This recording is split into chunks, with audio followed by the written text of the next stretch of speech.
So you see that there's a lot of improvisation going on. A lot of stylistic innovations were going on, using the classical models and putting something native in them.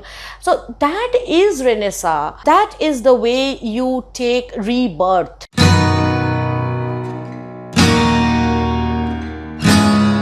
Hello and welcome back to Nibblepop.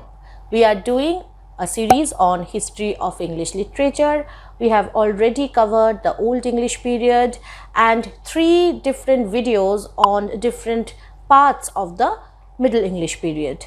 Now we have reached the point where we will be starting to look at the different aspects of the Renaissance. Stay with me till the end of this video.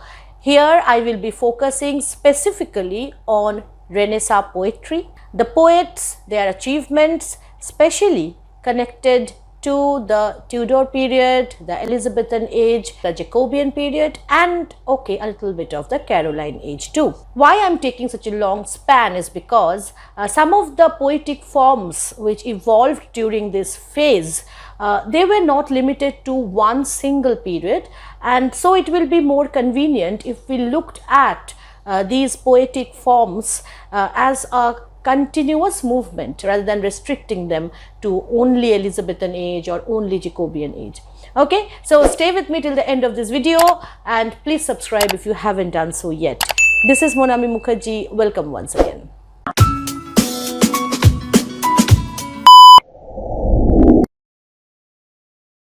Now, before anything else, let's look at the term Renaissance.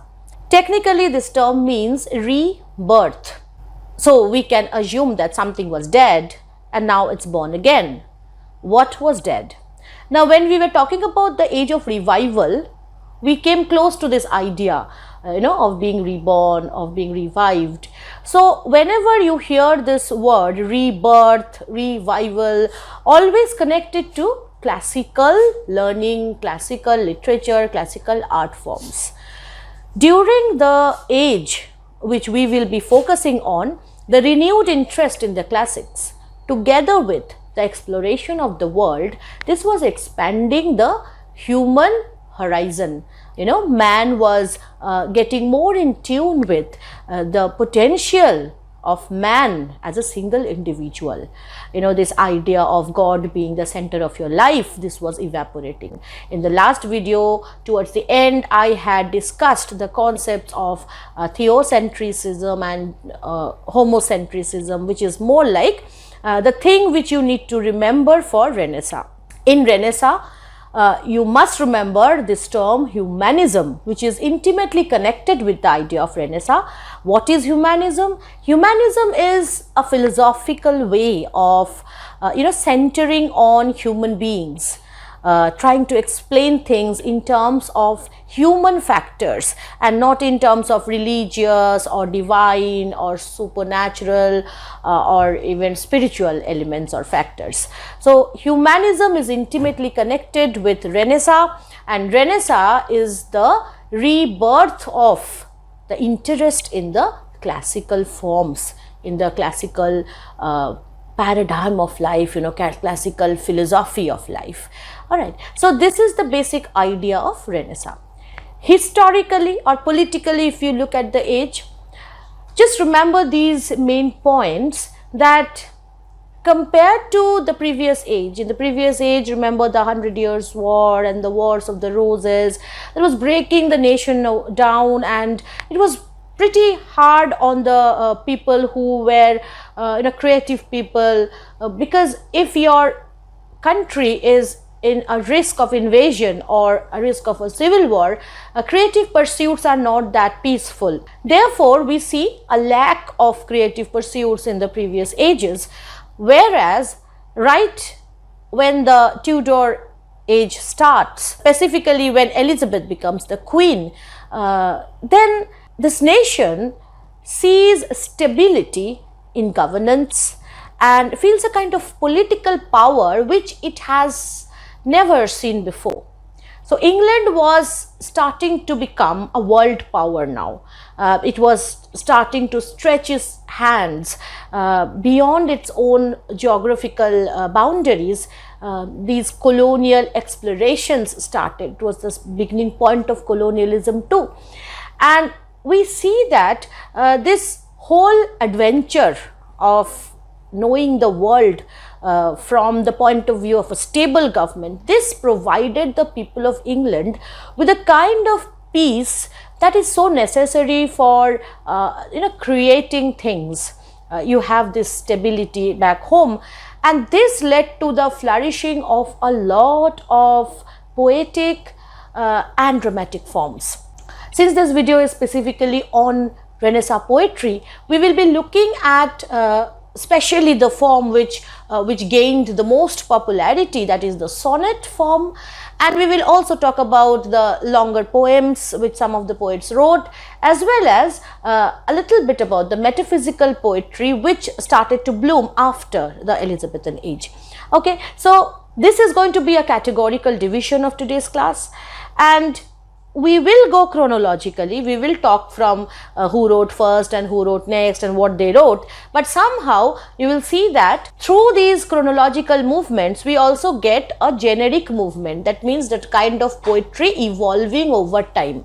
So poetry evolution becomes not just a chronological fact or a chronologically analyzable stuff, it is also something which evolved thematically, generically, and according to its modes. Now, although Renaissance in England arrived pretty late, it originated in Italy. Why Italy?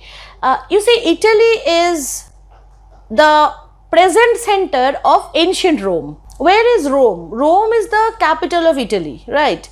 So definitely where we see Italy now was the seat of Roman civilization in the ancient times, and again Roman literature, Roman art, Roman architecture, it's intimately connected with the Greek or the classical form. They're together called the classical forms or the classical civilization, and therefore it is very natural that people from Italy, they will be bringing about the Renaissance. It was really their rebirth in the right sense of the word, and because of the printing press, whatever they were writing, these things started to spread.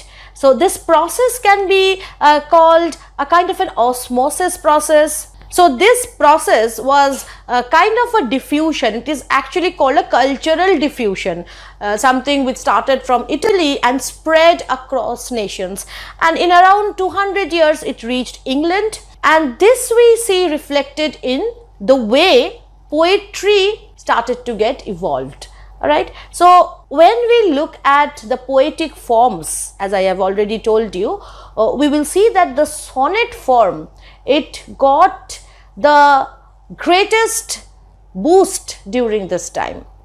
Now, what is a sonnet? To put very simply, sonnets are 14-lined poems with a standardized rhyme scheme and meter and a volta or a turn. It means a certain thematic or tonal shift. That means a 14-line poem where the theme is not uniform. There is a shift somewhere. It can be in the very middle of the poem or it can be at the end of the poem. So there is a little bit of variation in theme. An opposite view is introduced, a complementary view is introduced. So this is what a sonnet is. Now the form seems to have originated among 13th century Sicilian school court poets who were influenced by the Provençal troubadours. These were love poetry.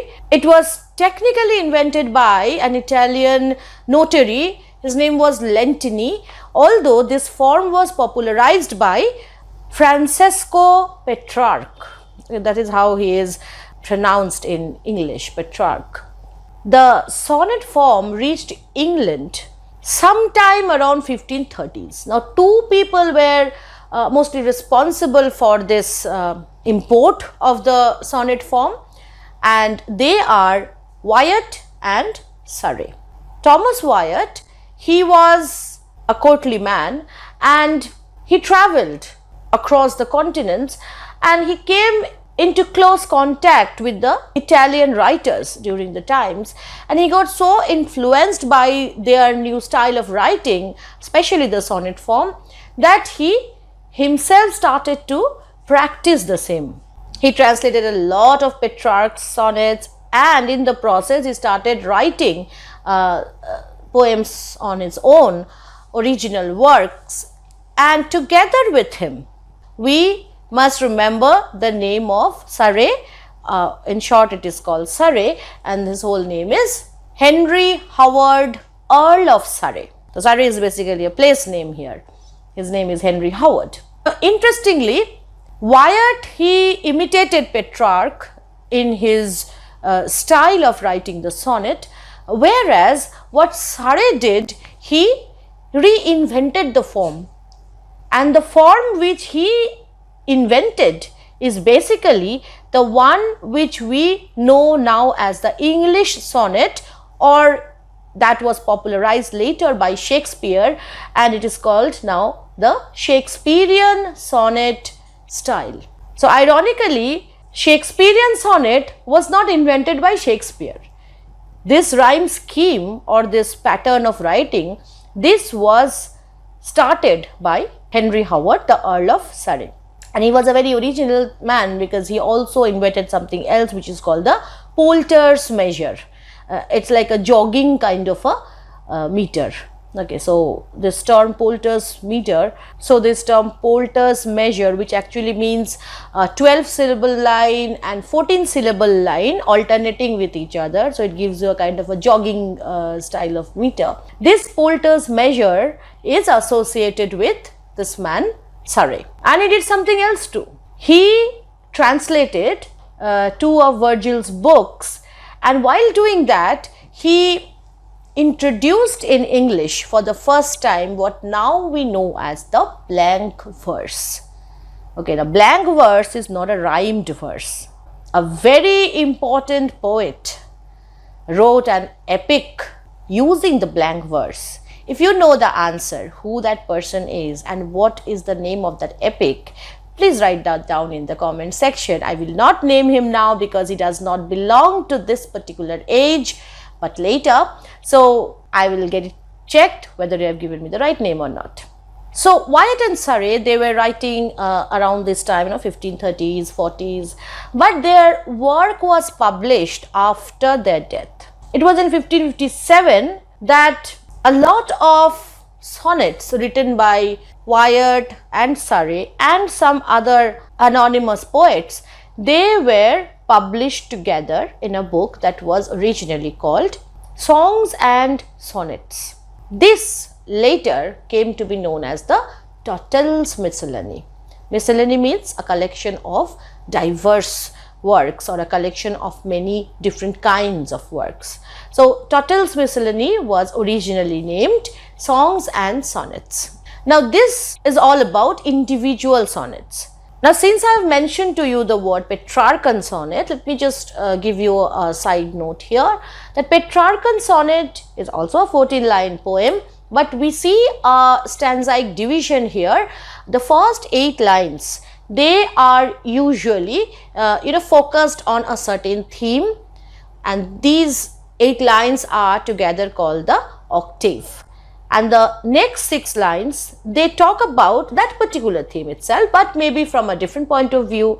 There is a turn, there is a change in attitude, or it's like the first 8 lines are a question and the last 6 lines are an answer. So there is a kind of a balance established here, and the last 6 lines, they are called the sestate.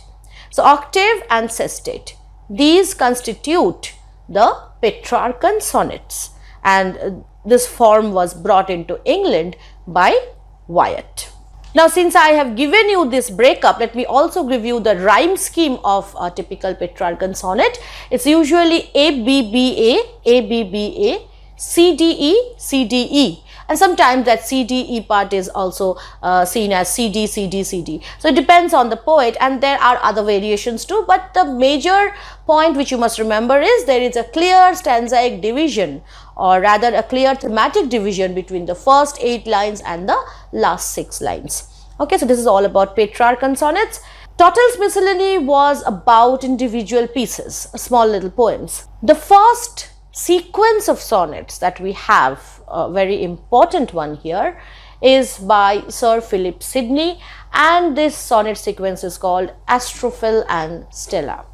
Although in the original title, sometimes it is believed that the word he used was Astrophel, but later on it is thought that he actually meant Astrophil. In Greek, astro means star and phil means love, like philosophy means love of knowledge. Phil means love. Astrophil means then star lover, somebody who is in love with star. And stella means, in Latin, stella means star. So it's more like star lover and star. So obviously the poet, he himself is the star lover and his beloved is the star. So this is the whole concept behind the sequence, which is called Astrophil and Stella.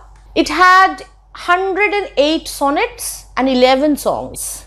This sonnet sequence, written by Sir Philip Sidney, is important because he not only imported the Petrarchan form of sonnet writing, he also worked on the convention of courtly love, which is a very important part of Petrarchan sonnets.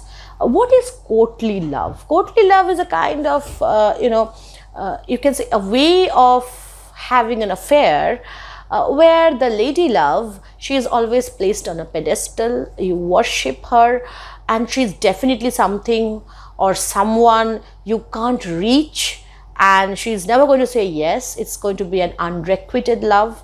A tragedy is going to strike. She's going to get married to some wealthy lord, and you will be left, mourning her loss. So that is the whole idea of courtly love. There's a lot of pining for something, yearning for something, and the more you yearn for someone, the more you don't come close to someone, the more divine that object of love becomes. So in courtly love tradition, we see that women are worshipped as divine objects, or that this is also kind of an objectification, because you hardly hear the voice of women here.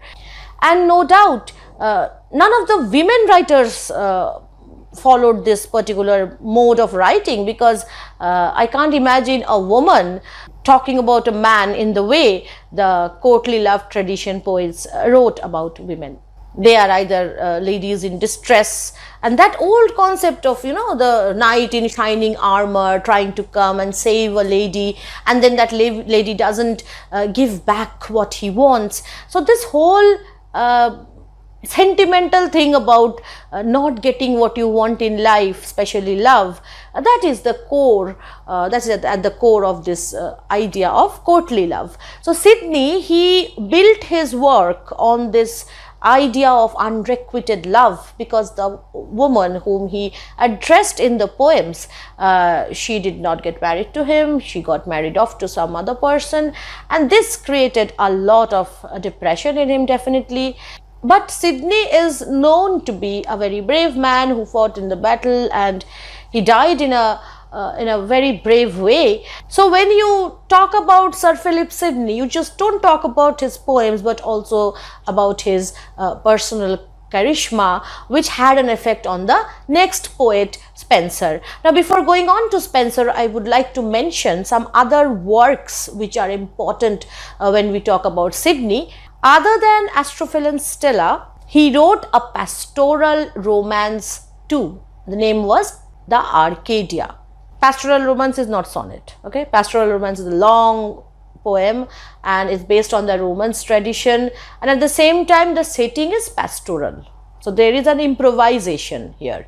It is not the romance of the earlier French knights or English knights, but it's like romance of the common man.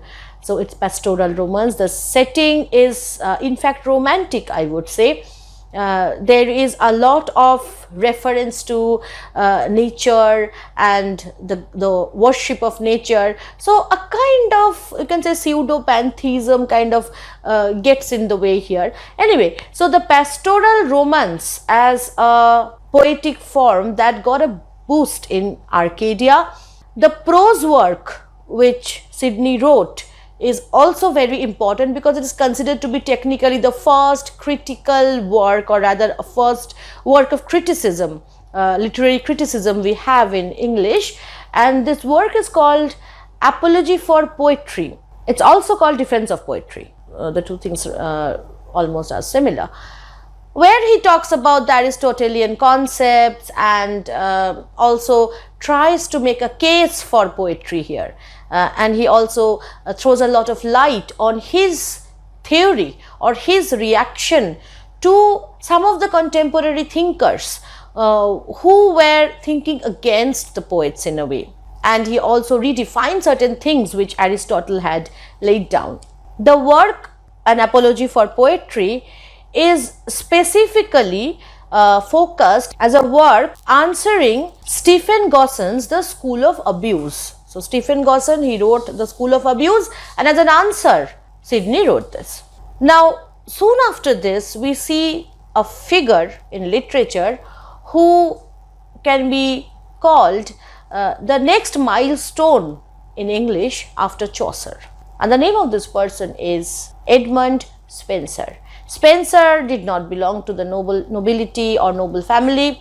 He had a humble birth and he got himself educated. He had a difficult childhood because he had to struggle with lack of resources, but he managed to get into the circle of learned people, and especially in connection with Sir Philip Sidney, and they had this group who were called the Areopagus. His first major work is also a pastoral poem, The Shepherd's Calendar. Now, why am I talking about pastoral romance and pastoral poetry while I am talking about sonnets? Because you see, these writers, they were not writing only sonnets. They were writing sonnets along with writing other kinds of poems, because sonnets are small poems. You know, you write a sonnet in the evening and then you go back to your long work. So the sonnets provided kind of relief too when you are a poet. So sonnet was like your personal small little way of expressing yourself, and then you go back to the big picture or the big romance you're working on. So that is how it worked. He is also known for poems like The Ruins of Time, Calling Clouds Come Home Again, and Astrophil. Yes, the same Astrophil from Astrophil and Stella. Basically, the poem Astrophil, which Spenser wrote, was a tribute to Sir Philip Sidney after his death. And he thought that what better name to give to this poem than the name this poet chose for himself, the name Astrophil. So therefore, the poem Astrophil is written by Spenser, but the sequence Astrophil and Stella is written by Sidney. So don't get confused there, okay? Coming back to sonnets. Since the concept of sonnet sequences were gaining popularity, Spenser, he too wrote a number of sequences, the most famous one being Amority. The word amor is again connected with love. So we know the theme of these sonnets are of course love. We also see prothalamion and epithalamion. Unlike Sidney, he had a successful courtship. So we don't find that kind of anxiety and loss in his poems, which we find in Sidney's case, because he got his lady love in his real life. But at the same time, we can say that poems are not always written about your personal experience, because in those days, even if you had your beloved with you, these idea about nostalgia, about loss, about not having someone with you, these ideas were very popular, and therefore poets could not ignore them. So we have these kinds of sentimental ethos even in the love poems which are about successful union. like epithalamion and prothalamion. Now let me come to the longer book which he wrote. The plan was a 24 book long, almost epical work, but he wrote about 6 books and he left the 7th book incomplete. The name of this work is The Fairy Queen. People like to believe that this fairy queen he refers to is basically Queen Elizabeth. Some people say he's talking about God here, but you don't have a definite answer from the poet himself. Now, what is The Fairy Queen about? It's basically about this fairy queen and her knights. Each knight represent a moral virtue, and I told you he wrote 6 books, and these 6 books, they are on the virtues of holiness, temperance, chastity, friendship, justice and courtesy. The 7th incomplete book, that was going to be about constancy, but he didn't complete it. Now somehow I would like to also believe that maybe he had at the back of his mind these Arthurian legends, and this fairy queen is like a counterpart of King Arthur, and this rule of the fairy queen was very close to the utopia, that imagined ideal world, because Elizabeth's rule was the closest to that utopia which the English people had seen. You know, this rule was the best rule they had seen so far, and therefore it was not unnatural for Spenser to equate, at least psychologically, a Queen Elizabeth with this myth of this perfect King Arthur. And as you have understood, since these knights, they represent moral qualities, these figures are mostly allegorical. So there is a revival of the allegory mode too.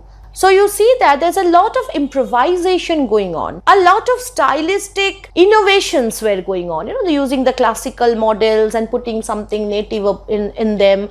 So that is Renaissance. That is the way you take rebirth, you re-evolve yourself. Blindly following the Italians, what they were doing for their Renaissance wouldn't have been a Renaissance for the British people. They had to make it their rebirth. And how could they do it? They could do it by bringing in these pastoral ethos within the framework of romance, and then putting in their own English style within the framework of the Petrarchan sonnet. And why was this needed? Because the English words, the language itself, it is not suitable for the sonnet form.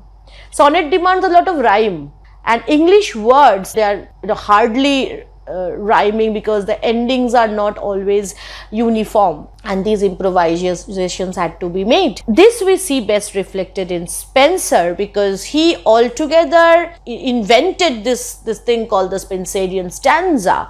It was more like an extension of the ottava rima, which is like an 8-lined stanza used first by Ariosto, or popularized by Ariosto. Spenser turned it into a 9-line stanza. Every line is divided into a certain number of feet. Feet are like divisions inside lines. They give you that beat. So in case of Spenserian stanza, what happened? The lines, the 8 lines, they all had 5 feet each. The last line had 6 feet. So it's like a little bit extended.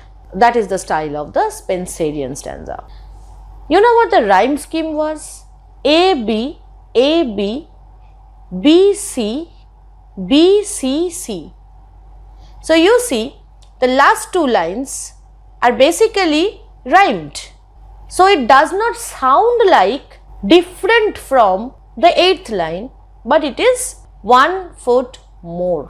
If you have some basic idea about prosody, these things would appear little easy for you to understand.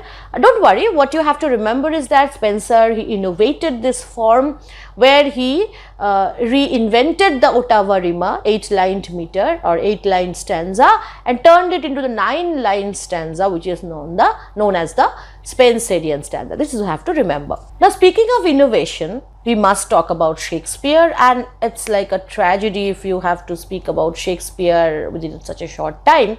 I'll just give you a very brief overview. Interestingly, although we know him for his tragedies and comedies, Shakespeare first got popular because of his poetic works. His poem Venus and Adonis, that was his first popular poem, and for which he got really popular. Another long poem which he wrote is The Rape of Lucrece. So these are the two poems which you should remember as his longer works. Now coming to sonnets, he redefined sonnets. The theme of sonnets has always been love. Either you get your beloved or you don't get your beloved. You get married to your beloved, you don't get married to your beloved. That is the theme of the sonnets. But what Shakespeare did, he introduced so many other layers to it. He introduced ideas of time, timelessness, death, anxiety, the world of the ideal versus the world of the real. So all these complex ideas, ambition, okay, all these actual real human emotions, they were put inside the lines of his sonnets.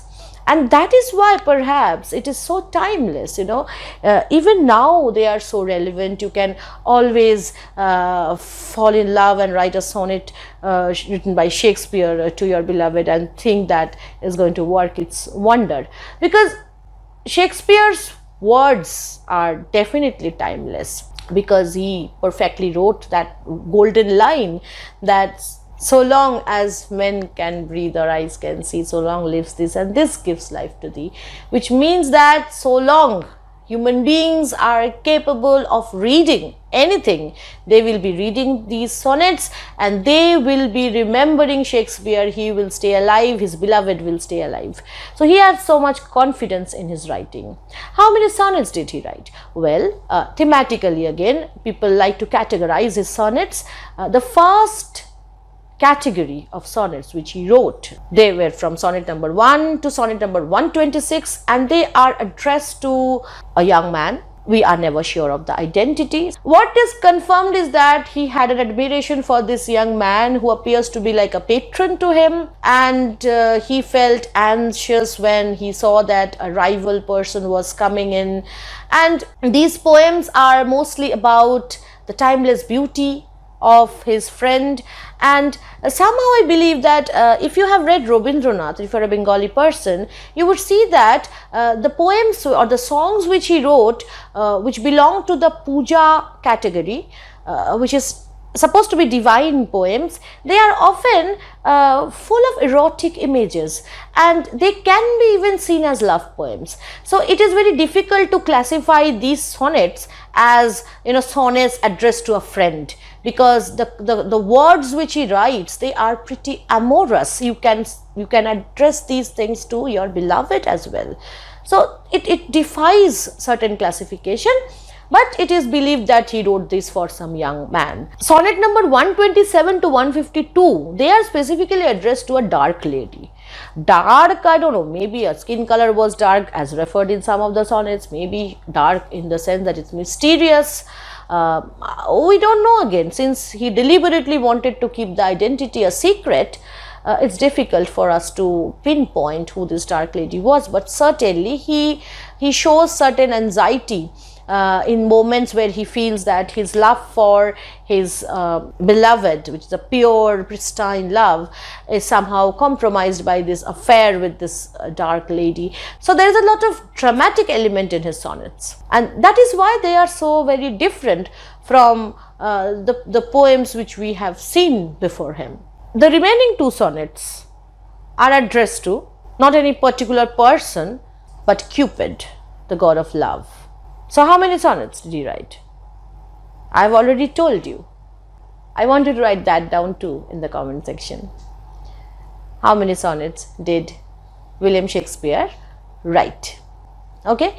So now, while we are talking about Shakespearean sonnets, let's also look at the way he perfected the English sonnet structure, something that was started by Surrey. And the first thing that one notices about Shakespeare's sonnets is that these poems, they didn't have or they do not have that octave sestet division. Rather, he goes for 3 quatrains and a concluding couplet. Now, what did I also say just now? Now, that was a whole lot of Latin and Greek to you. Let me explain. Quatrain means 4 lines. So, 3 fours are 12 lines, and then concluding couplet. Couple means 2. So, couplet means a couple of lines. So, which makes it 12 plus 2, 14 lines. So, we have here one idea which he develops through these 12 lines. The same idea, maybe different aspects of the same idea. Suppose he is talking about time. He talks about time through a set of images. One set of images in the first 4 lines, then another set of images and the third set of images. And the last 2 lines, he gives a conclusion. The time is this, therefore I should do this. So, this is his structure. So, whatever theme he takes, he follows this structure. He develops it over time for 12 lines. That gives him ample space to develop that idea, and then he gives something either contradicting what his idea or concluding his idea. That comes in the concluding couplet part. And don't get that spelling wrong, please. It is couplet. Now, this concluding couplet is also seen as an epigrammatic, decisive conclusion. Epigrammatic means something which often contradicts what goes earlier or what goes before that. Talking about rhyme scheme, usually Shakespeare's sonnets, they follow the rhyme scheme A, B, C, D, E, F, G, G. Someday I'll take a class on how to identify rhyme schemes, but for now just note this down, that this is the Shakespearean rhyme scheme, and the last 2 lines, see the letters G, G, they show that the last 2 lines, they rhyme with each other. Okay, and this is the signature of a Shakespearean sonnet. And one more thing you must remember, that a sonnet may be a Shakespearean sonnet, but not always necessarily written by Shakespeare, which means that even you can write a Shakespearean sonnet. It's not like Shakespeare wrote, therefore it is Shakespearean sonnet. No, it's a particular type of sonnet. It's a particular stanzaic division, rhyme scheme, which you actually find right from the works of Surrey himself. I'll go back to prosody a bit again. The dominant meter or rhythm in sonnets is usually iambic pentameter. Now, how I remember this, iambic, this means when a word has 2 syllables and you stress the second syllable, that is an iamb. Okay, so if you pay attention to your heartbeat, you would notice that it sounds like lub dub, which means the first beat is smaller, the second beat is larger, more heavy. Why? Because when your heart pumps for the first time, it is pumping blood from the upper compartments of your heart to your lower compartments of your heart. So, it's within the heart, so it doesn't need a lot of push. But when it gives the second push, it has to push the blood through the aorta, through the rest of your body. So, that has to be a bigger push. So, iamb is like that. It follows the rhythm of your heartbeat. And I don't know, maybe that's why sonnets, which are basically on love and emotions, they need to be aligned with your heartbeat. You know, you read the iambic lines and you feel that they are in tune with your beating heart. And that is a very beautiful connection, which I always find very fascinating, between the sonnets and the iambic form. So, the iambic form is invariably used with love sonnets especially. Trochaic is something which you have in war poetry, you know, the drum beats and Doric sounds. That's a different thing. So, we will talk about these things if we take up any class on prosody. To understand more about this heartbeat concept of sonnets, I am just giving you one golden line from Shakespeare, and I will repeat the line which I had just given you a few moments back. So long as men can breathe or eyes can see, so long lives this, and this gives life to thee. So that heartbeat iamb is working itself out. Now, right after this golden period of sonnet evolution. We have two very specific group of poets. This time we are going into the Jacobean and to some extent the Caroline period. Jacobean period comes right after the Elizabethan Age. Why is it called the Jacobean period? Because James I or James I, he was the ruler of England during this period. But why Jacobean period?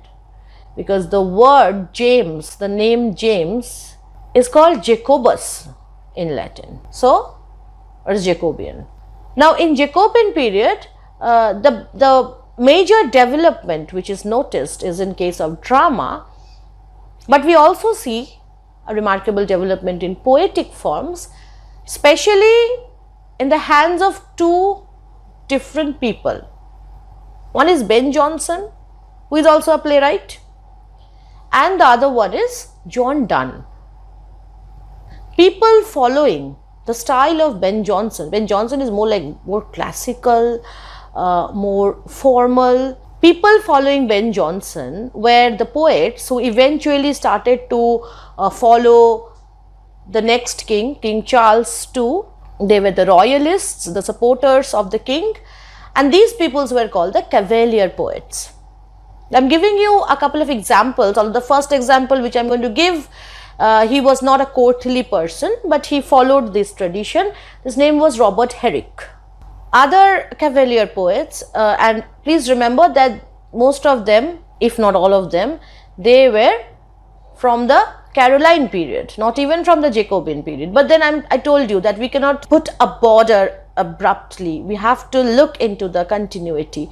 So since we were talking about Ben Jonson starting a style, we have to see who popularized that form, and we have to talk about these Cavalier poets. So I am just mentioning to you the names of these poets here who are called the Cavalier Poets, and they were, as I have already told you, Robert Herrick, Thomas Carew, Sir John Suckling, and Richard Lovelace. So these were the prominent Caroline Cavalier poets.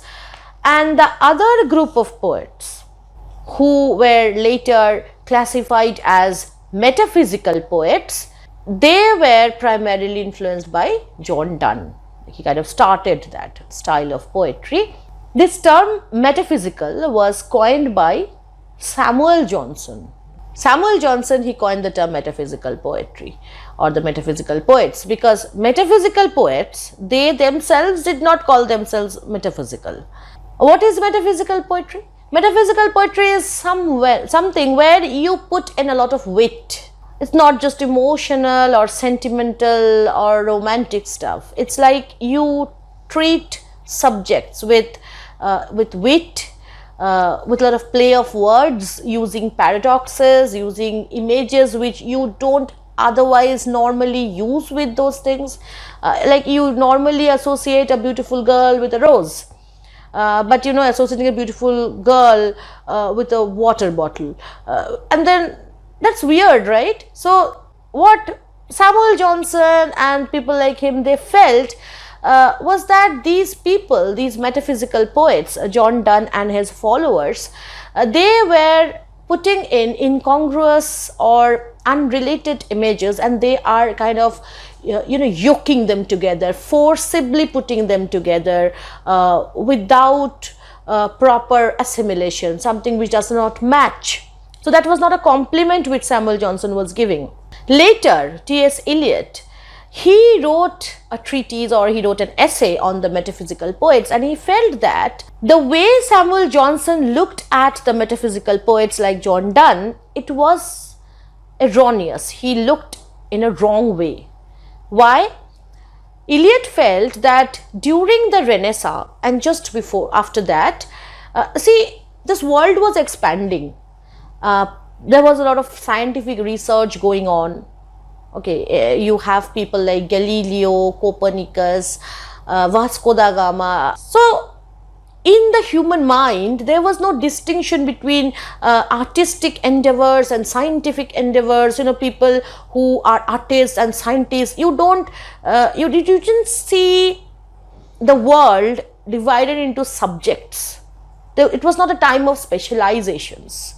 It was a time of a unified sensibility. Eliot uses exactly this term, unified sensibility. And from the late 17th, 18th century onwards, before the time of Samuel Johnson, who was this person who named the metaphysical poets. So towards the end of this phase, there started to be a dissociation of sensibility. Dissociation means human mind started to specialize itself. So if you are a man of commerce, you don't write poetry. If you are a man of science, you don't talk about trading and banking and stuff like that. That's an era of specialization. Therefore, it was difficult for Samuel Johnson, who was a man born after the dissociation of sensibility, to see the metaphysical poets as naturally looking at these peculiar images. In the mind of the metaphysical poet, that comparison is very legit, very valid, because in his mind there is no dissociation. A poet can talk about scientific development and the Bible together in the same image. So that is how this whole thing worked out. In metaphysical poetry, we have a lot of use of wit, and people used to be very smart about writing poems, and Eliot himself felt that the images which he was using in the modern times, the way he used them was very much similar to the way John Donne was using, or people like Andrew Marvell was using. Now, although Andrew Marvell is a very popular name, and usually that's the first name it comes to your mind because of the Coy Mistress, Marvell comes quite later. He comes quite late, and we see that before Marvell we have figures like Herbert, Vaughan, Cowley, Crashaw. So out of these people, we see that Herbert, he was religious, Vaughan was very religious.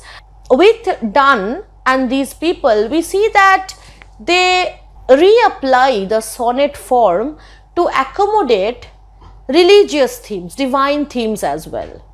So they were like extending the possibilities of sonnet.